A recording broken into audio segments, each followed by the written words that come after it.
Welcome to episode 6 of Conversations with Women Living Well After 50.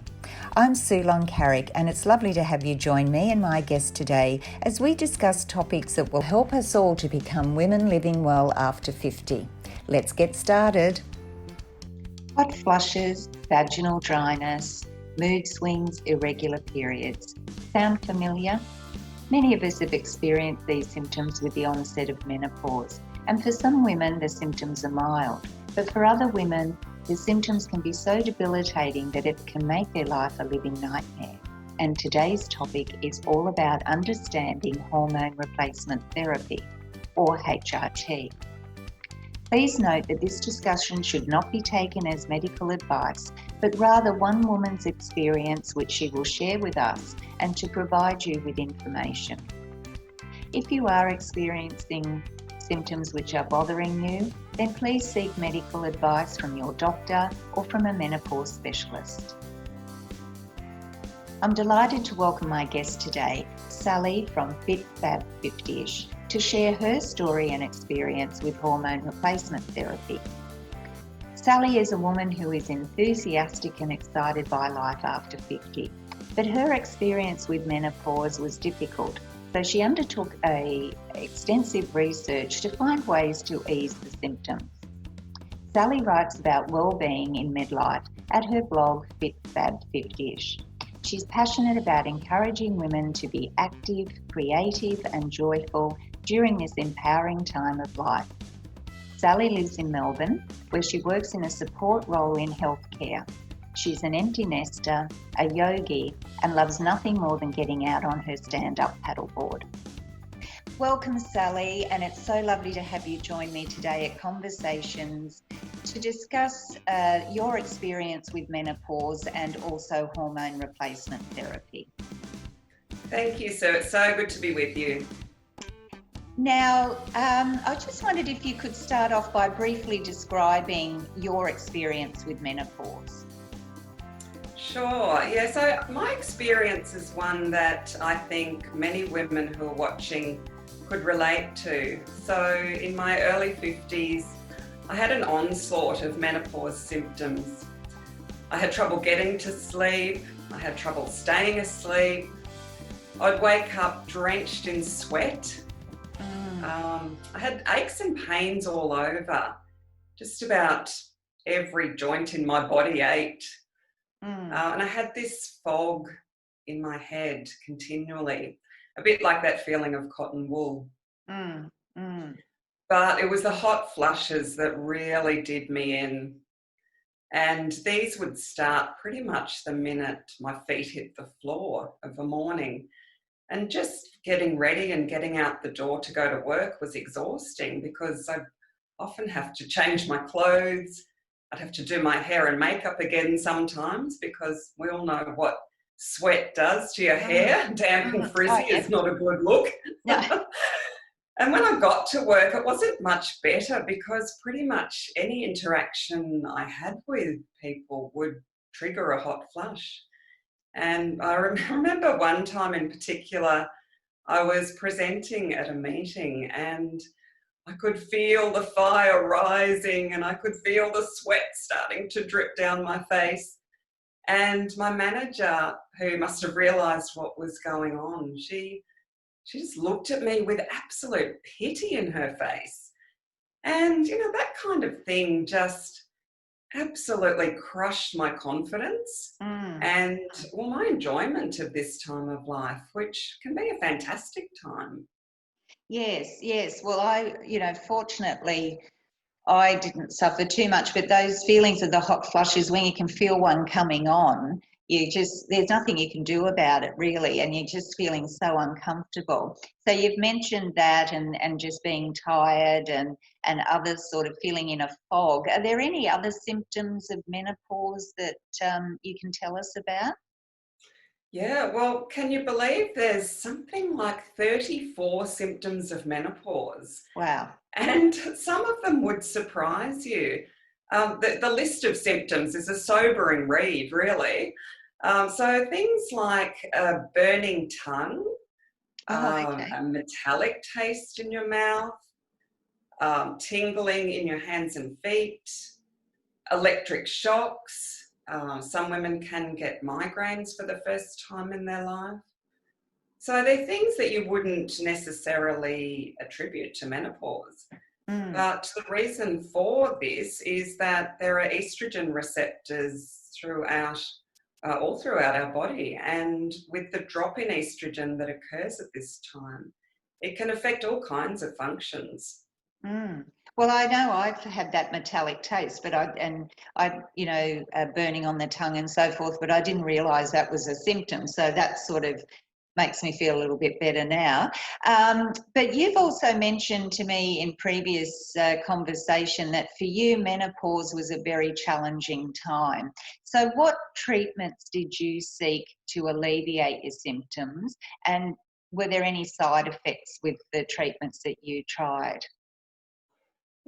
Sure. Well, I spent a long time trying to do everything I possibly could to make the symptoms better. So I did all of the things that we all know are important at this time of life. So I was exercising a lot. I was eating really well.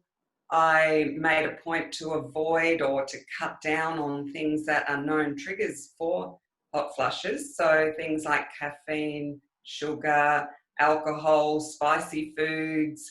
I made sure I was in bed early every night. I suppose you could say I was trying to treat the symptoms naturally. I had multivitamins, I had green powders. So, all of these things, whilst they made me feel fit and healthy, and certainly, as we've said, it's important to do these things at this time in our life, nothing really alleviated the symptoms. So, I spent a lot of time trying, just thinking that I could perhaps outrun my hot flushes or eat them away with healthy food, but nothing alleviated the symptoms and nothing really made me feel that much better.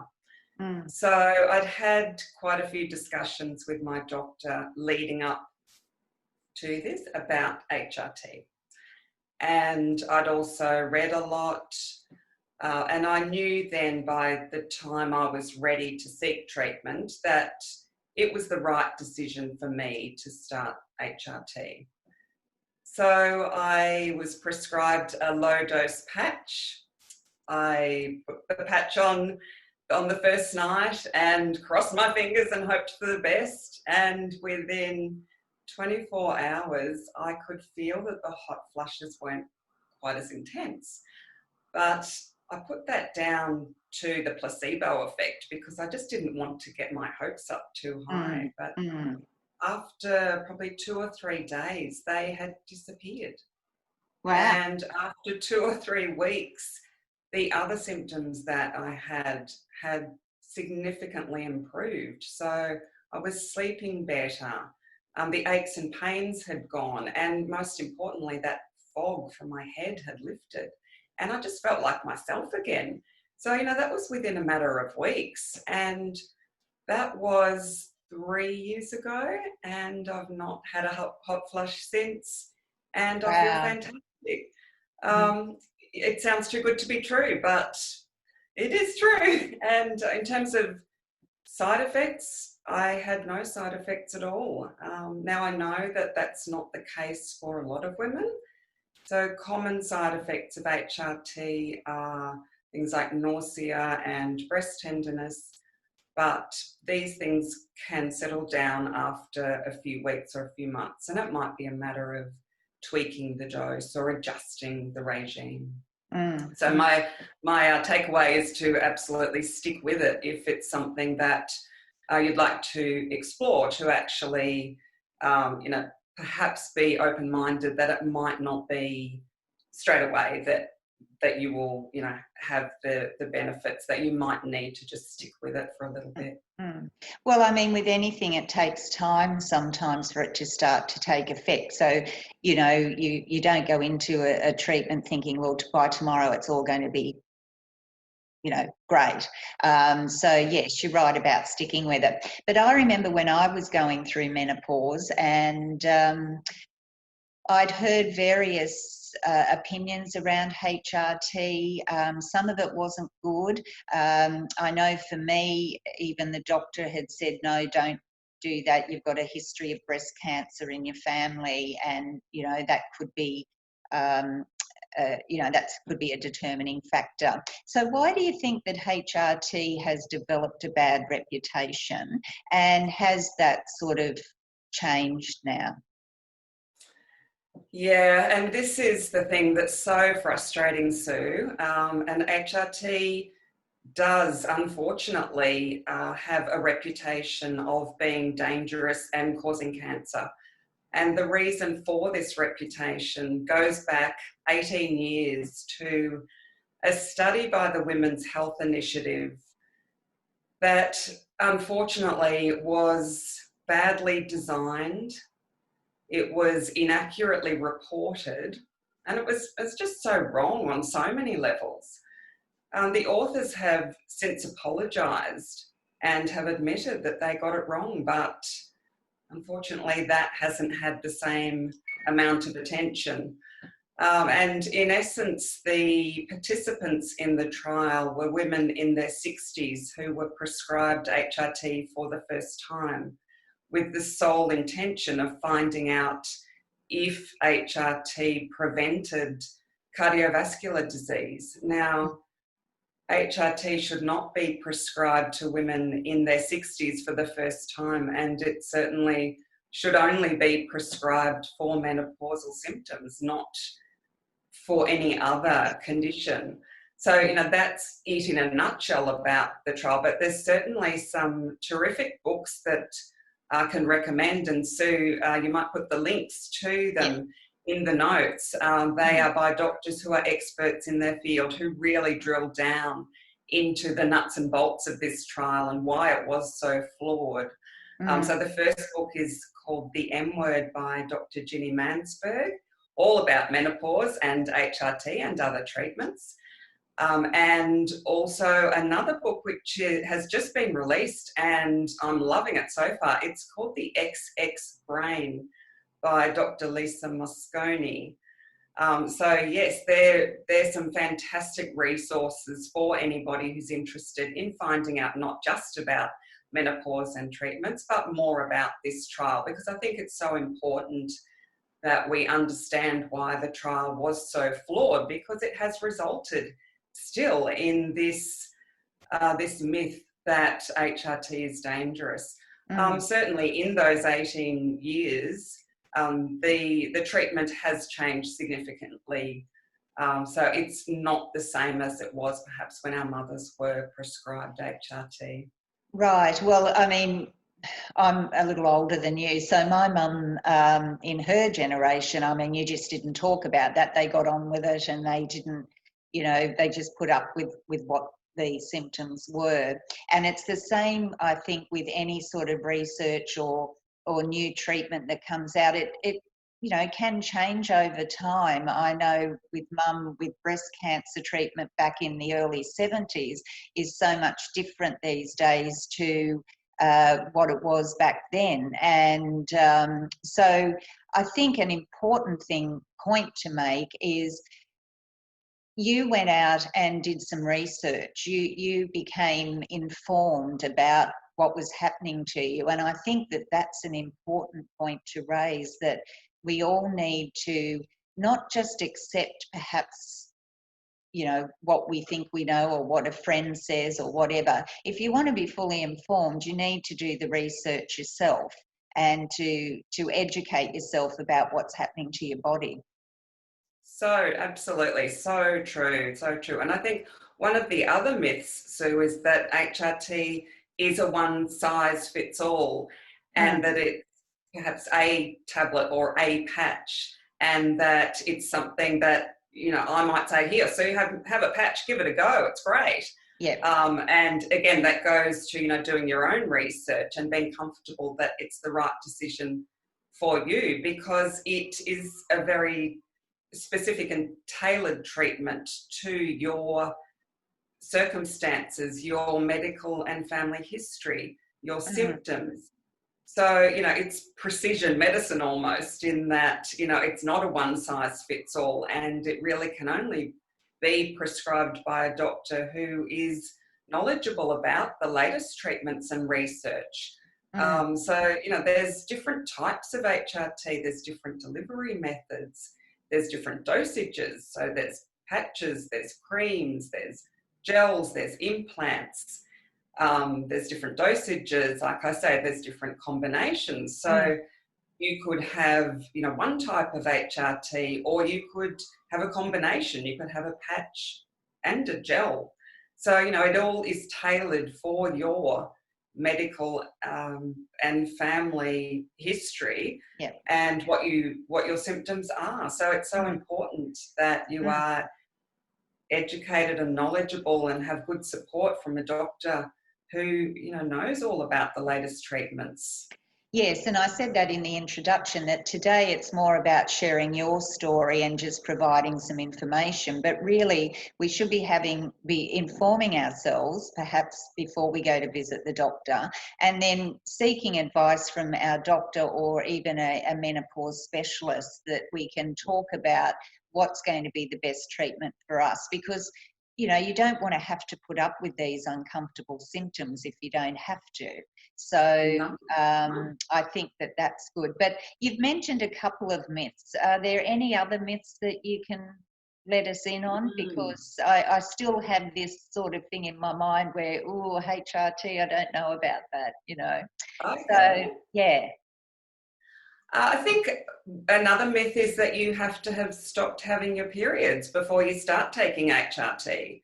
So you don't necessarily have to wait to be in menopause, which is 12 months after your last period. In fact, the research shows that the earlier in menopause, or certainly late in perimenopause, that HRT is started, the more beneficial it can be. So I think there's so much silence around these issues that, it leads to a lot of fear. And we've talked about the trial of 18 years ago and the fear that has, happened since then and still exists. There's myths about what it actually consists of, what it is. There's myths about when you can take it, when you can stop taking it, all of that kind of thing. So even in the short time that I've been taking HRT, there's been a bit of a shift in the advice as to how long you can continue taking it for. When I first started, my doctor said that, it's best to just take it for a short time. But now I've read that there's no reason not to continue taking it, provided that your medical circumstances and all of that, adds up to it being the right thing for you. So, things change very quickly as well. So what I wanted to ask you too is, some women prefer a more natural approach rather than the traditional treatments.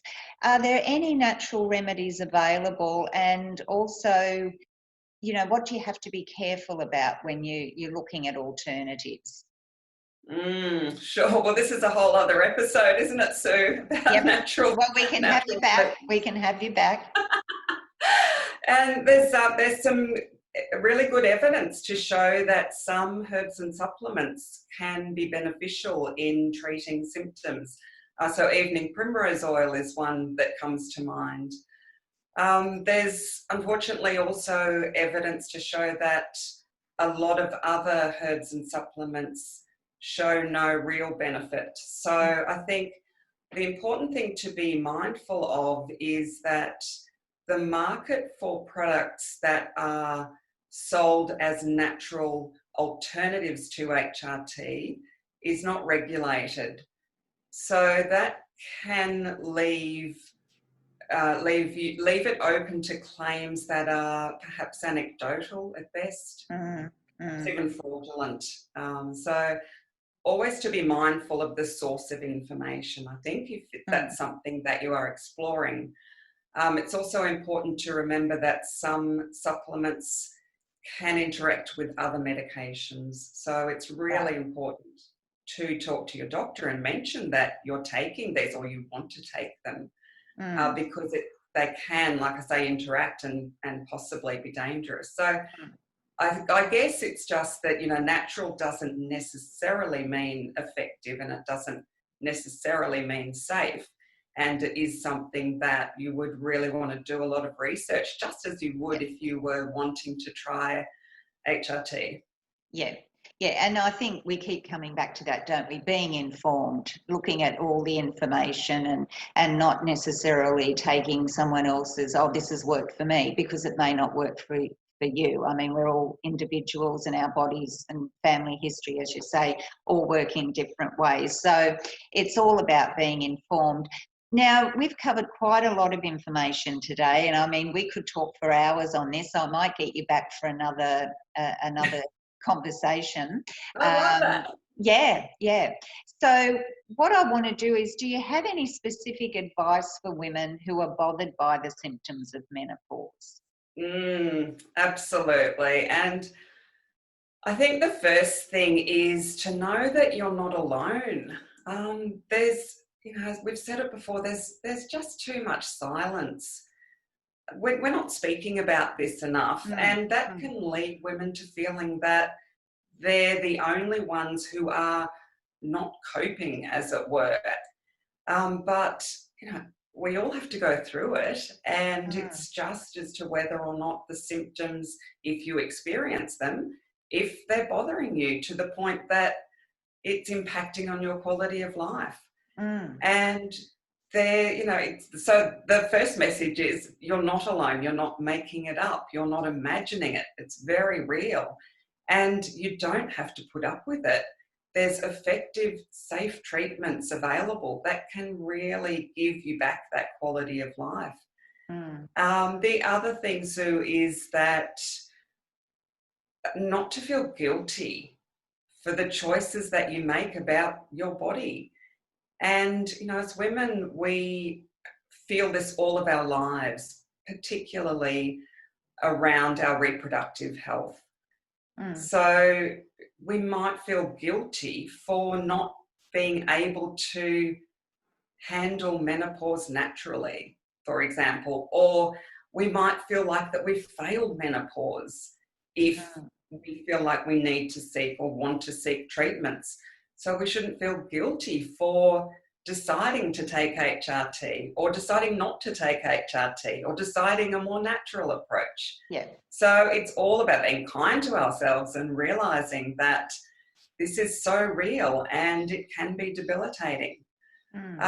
We've spoken a bit about the importance of having a really great doctor who is up to date with the knowledge and the treatments. And if you're not comfortable with your doctor, or you're not convinced that your doctor knows enough or is supportive enough, to find another one. And there are doctors who are specialists in menopausal health. So we'll also put a link to doctors in Australia who do specialise in menopause health. And there's also some great resources. I've just actually come across an app that was released this week. It looks fantastic. It's about tracking your symptoms. It's got a lot of evidence-based information. It's got a section where you can download the symptoms that you have been experiencing over the course of days or weeks or months when you go to see your doctor. So we'll pop a link to that in the show notes too. That would be, I think that looks fantastic. So, it's all about being educated and being supported, and not to feel guilty. I think that is important, because this week I was just talking about being vulnerable, and that, people think about that as a weakness, but it's actually a strength, and it shows courage to be able to admit to yourself and others that you're feeling vulnerable. And that's a feeling that you do have through menopause. You're losing your self-confidence, your body's not working for you, but you feel that, I have to be superwoman, and I can't really let anyone know that I'm not coping. It's, they'll think less of me. But really, the more we talk about it, the more natural we make it, because it's a natural occurring thing. I mean, it happens to all women. So don't be afraid to speak out or to ask for help, I think is important, because why suffer if we don't have to? Or at least try and ease some of the symptoms. I'm sure, unfortunately, some women, even with treatment, still probably don't enjoy a quality of life that they would like. But at least trying different things and being open and educated is so important.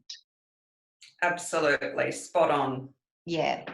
So finally, before we finish our conversation today, which I'm loath to do because I could stay here chatting to you all day, but what I do is I usually ask all of my guests the same question at the end, and that is, what does being a woman living well after 50 mean to you?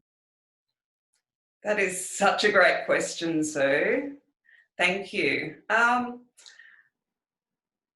It's the foundation. It's the basics that we all know about, and that is to get exercise and to eat well and to minimize stress. So, those building blocks, I suppose.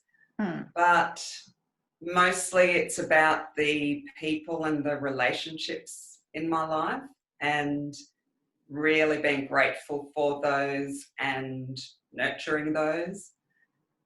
It's about loving what I do, having a purpose and loving what I do. But it's also about attitude, and it's about being positive. It's about being brave.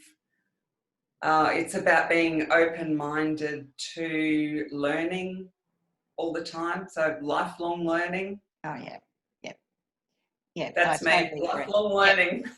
Me too. Well, we're kindred spirits there. And try new things. I mean, that's what I'm trying with these conversations. And it's great because I'm meeting and connecting with women who are inspiring and motivating me, and I'm learning from them. So it's a wonderful time of life, but it really comes down to you and your attitude and the way you feel about it. You don't focus on the number, you focus on your quality of life, and relationships are so important, aren't they? And as we get older, that nurturing of the relationships that we have, it's the quality of them that are important to us, and they do help to live well. As you said, the foundations of good health and eating well and being fit, they are the foundations for living well. But there's so many more facets to a life well lived, and that's what I'm learning from every woman that I'm interviewing in this series, and it's just so wonderful to connect with you all. Yes, so you are such an inspiration. You really are, and thank you so much, and thank you for having me. It's just been fantastic to be able to talk about this subject that I'm really passionate about, and just hoping that, I have been able perhaps to get the message across to even one woman that they're not alone, and that, there are treatments available, and not to put up with the symptoms if they are bothering you. Yes, that's exactly right. And it's been so lovely to have you join me. I've thoroughly enjoyed the conversation, and I will be putting all those links in the show notes so that people have the reference. But I'd also ask everyone to pop over and visit you at your website, FitFab Fiftyish, and get to know you and to connect with you there. And if you've enjoyed this episode, please feel free to share with a friend who may be very interested in this topic. Subscribe to the channel so that you never miss a conversation. And also join me for the next episode of Conversations with Women Living Well After 50. And until then, don't forget to embrace life every day. Thanks for joining us, and bye for now.